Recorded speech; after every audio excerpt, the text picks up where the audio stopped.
আমরা সবাই জানি মেসি মানেই ফুটবলের জাদুকর, কিন্তু জানেন কি এই জাদুকর নিজেই এক সাক্ষাৎকারে স্বীকার করেছিলেন তিনি নেইমারের কাছ থেকে অনেক কিছু শিখেছেন, বিশেষ করে পেনাল্টি নেওয়ার কৌশলগুলো।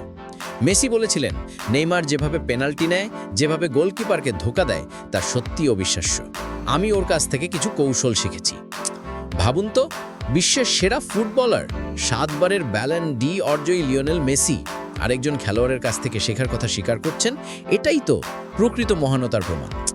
পিএসজিতে একসাথে খেলার সময় মেসি প্রায়ই দেখতেন নেইমারের পেনাল্টি নেওয়ার ধরন। নেইমার প্রথমে শরীরের দিক ঘুরিয়ে ধীর গতিতে গোলকিপারকে বিভ্রান্ত করে, তারপর হালকা কাচে বলটা পাঠিয়ে দেয় নেটে।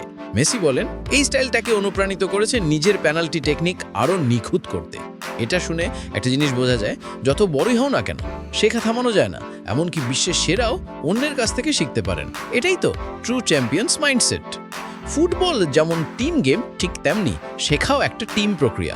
মেসি, নেইমার আর এমবাপ্পে তাদের একসাথে খেলা আমাদের দেখিয়েছে প্রতিযোগিতার মাঝেও কিভাবে পরস্পর থেকে শেখা যায়। তাই মেসির এই স্বীকারোক্তি শুধু ফুটবল প্রেমীদের জন্য নয়, আমাদের সবার জন্য একটা শিক্ষা, যে শেখা বন্ধ করে সে উন্নতি করা বন্ধ করে।